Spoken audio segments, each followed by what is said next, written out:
भूख, भूख,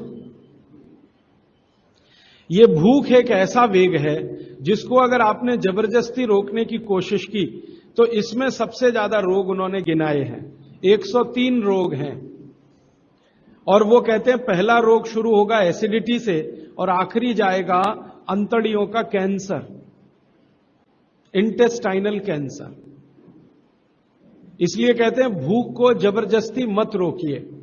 अब तुरंत आपके मन में सवाल आएगा, जी हम तो उपवास करते हैं तो उन्होंने कहा है एक सूत्र में कि उपवास शरीर के शुद्धि की क्रिया है, लेकिन उस उपवास वाले दिन नियमित रूप से समय समय पर बीच बीच में पानी पीते रहिए। बिना पानी का उपवास अच्छा नहीं है, पानी पीते रहिए बीच बीच में। क्यों पीते रहे? वो कहते हैं कि आप भले उपवास करो लेकिन शरीर के पेट में जो अम्ल बनने की क्रिया है वो तो रुकने वाली नहीं है, वो तो तभी रुकती है जब आप मर जाते हैं। ये तो सतत अम्ल को रिलीज करता ही रहता है और पेट में जो अम्ल है वो ना हाइड्रोक्लोरिक एसिड है, खराब अम्लों में उसकी गिनती मानी जाती है।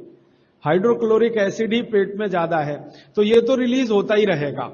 अब ये रिलीज होता है खाने को पचाने में मदद करने के लिए। खाना आप खाएंगे नहीं लेकिन इसका रिलीज होना रुकेगा नहीं क्योंकि शरीर आपके कंट्रोल में नहीं है, वो प्रकृति और भगवान के कंट्रोल में है। तो वो कहते हैं कि थोड़ा पानी पीते रहें तो ये जो HCl है ये डाइल्यूट होके पेशाब के रास्ते निकलता रहे तो हानि नहीं पहुंचाएगा। और अगर आपने पानी नहीं पिया उपवास में तो ये हाइड्रोक्लोरिक एसिड आपकी अंतड़ियों को जला डालेगा, आंतों को जला डालेगा, तब आप कोई गंभीर बीमारी के शिकार होंगे। तो आयुर्वेद में कहा गया है पानी को घूट घूट भर के पीना, सिप सिप करके पीना। जैसे चाय पीते हैं ऐसे पानी पीना, जैसे कॉफी पीते हैं ऐसे पानी पीना। एक घूट लिया, फिर दूसरा लिया, फिर तीसरा लिया, ऐसे करके पीना। आप बोलेंगे क्यों? कारण बताओ। कारण उसका यह है कि हमारा जो मुंह है इसमें सतत एक पदार्थ बनता है जिसको लार कहते हैं। अंग्रेजी में हम उसे स्लाइवा कहते हैं, सेलिवा कहते हैं, मराठी और हिंदी में लार कहते हैं। ये जो लार पदार्थ है ये आपके शरीर का बहुत महत्वपूर्ण पदार्थ है। क्या करता है ये पदार्थ पोट में अंदर जाता है तभी भोजन का पाचन शुरू होता है। इसका अंदर जाना बहुत जरूरी है और ये अंदर जाने के लिए सबसे आसान है, पानी के साथ ये जाएगा। और ये लार जो है ना सतत बनता है, हर सेकंड बनता है। आप सो जाते हैं फिर भी ये बनता रहता है। तो आप अगर पानी घूट घूट पिएंगे, थोड़ा थोड़ा करके पिएंगे तो बार बार लार पानी के साथ मिलके अंदर जाएगा। और ये लार जो है क्षारपण होता है, क्षारीय होता है, एल्कलाइन होता है। और हमारे पोट में जो है ना अम्ल बनता है, एसिड बनता है। तो आयुर्वेद शास्त्र कहता है कि पोट में एसिड बनता है, मुंह में क्षार बनता है। क्षार और अम्ल को मिलाते रहो तो दोनों एक दूसरे को निष्प्रभावी करते हैं, न्यूट्रल करते हैं। और जिनके पोट में क्षार और अम्ल दोनों मिले, लार और अम्ल मिले, वो जिंदगी में बीमार पड़ ही नहीं सकते। तो बार बार लार पोट में जाए इसके लिए पानी घूट घूट पीना। पानी पीने का तो सबसे अच्छा तरीका है थोड़ा पानी लेना, मुंह में भरना, ऐसे ऐसे करके फिर पीना, सब लार मिलके अंदर जाए, बहुत फायदा होगा।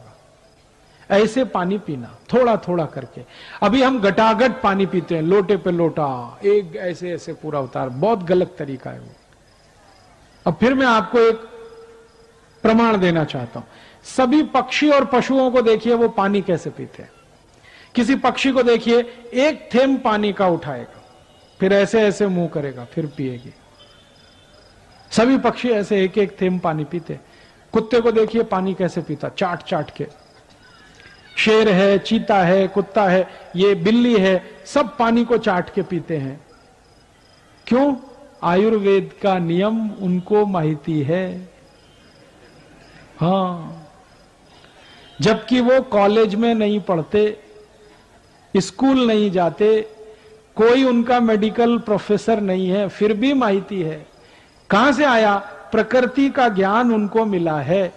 इसलिए मैं बार बार कहता हूं, पशु पक्षी जानवर मनुष्य से ज्यादा होशियार हैं।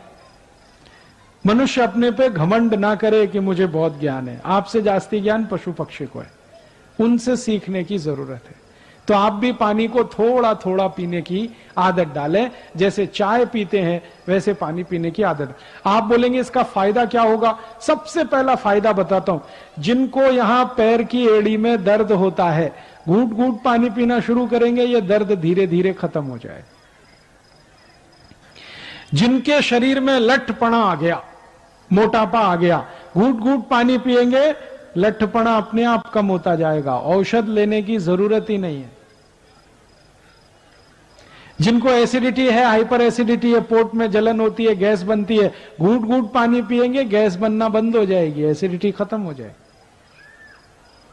बहुत लाभ है इसके। आप इसको आज से ही शुरू कर देना, पानी घूट घूट पीना। तो हम सवेरे ही सवेरे करते हैं, जिसमें देश का 70,000 करोड़ रुपए खर्च हो जाता है, फालतू का है बिल्कुल। वो काम है चाय पीना। सवेरे ही उठ के चाय सुड़कने लगते। और कई तो ऐसे महान लोग हैं, बिना टट्टी जाए चाय पीने लगते। वो तो मुझे कहते हैं कि चाय पियो नहीं तो टट्टी भी नहीं उतरती, संडास नहीं जा सकते, इसलिए चाय पहले पीते हैं। उनको बेड टी चाहिए, बिस्तर पे चाय चाहिए। और इसमें खर्चा कितना होता है? 1 किलो चाय 150 रुपए की है। हर साल भारत के लोग 70 करोड़ किलोग्राम चाय पी जाते। सोचो कितना पैसा खर्च करते फालतू में। और ये फालतू इसलिए भी है कि चाय पी पी के अपना शरीर खराब होता है।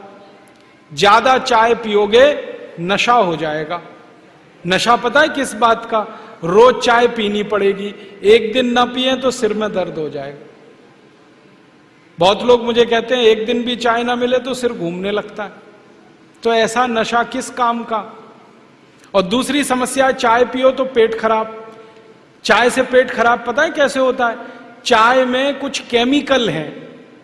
एक केमिकल है, उसका नाम है कैफीन, दूसरा है निकोटिन, तीसरा है टैनिन।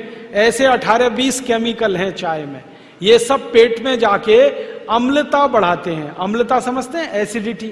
पेट में वैसे ही गैस एसिड बनता है, अम्ल बनता है। चाय पियो तो और ज्यादा बनता है। और पेट में जब अम्ल ज्यादा बनने लगता है तो वो खून में चला जाता है। खून की अम्लता जब बढ़ती है तो 80 रोग आते हैं शरीर में।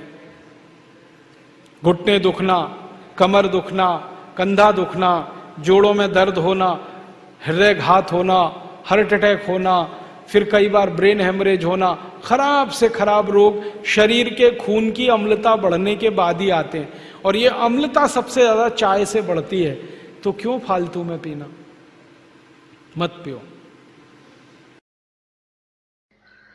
घी के बाद, देशी गाय के घी के बाद जो सबसे ज्यादा पित्तनाशक दूसरी कोई चीज है तो वो अजवाइन है। और दोपहर को पित्त भड़कता है, आप जानते हैं, और वो स्वाभाविक है क्योंकि खाना खाने के लिए पित्त भड़कना ही चाहिए। तो उस समय अजवाइन डाली जाती है सब्जी में, क्योंकि दोपहर को ही शरीर को अजवाइन की जरूरत होती है पित्त को सम पे लाने के लिए। तो भारत में ज्यादातर माताएं बहनें ये बात जानती हैं कि दोपहर की सब्जी में अजवाइन चाहिए। दोपहर का दही है ना, दही का मट्ठा, उसमें भी अजवाइन का बघार लगता है। दोपहर की जितनी भी चीजें हैं ज्यादातर अजवाइन ग्रस्त होती हैं या अजवाइन से बनती हैं, क्योंकि पित्त को सम पे रखना है। आप में से किसी को भी बहुत गैस बनती हो, पेट में एसिडिटी की तकलीफ हो, आज से शुरू कर दो। आप खाना खाया तो उसमें ध्यान रखो अजवाइन ज्यादा रहे, दाल में, सब्जी में, वगैरह वगैरह। और अगर नहीं कर पा रहे हैं तो खाना खत्म करते ही थोड़ी अजवाइन खा लो। अजवाइन ज्यादा तकलीफ ना कर दे, उसका बैलेंस है काले नमक के साथ। तो थोड़ा अजवाइन और काला नमक मिला के हर खाने के बाद खा के देख लो,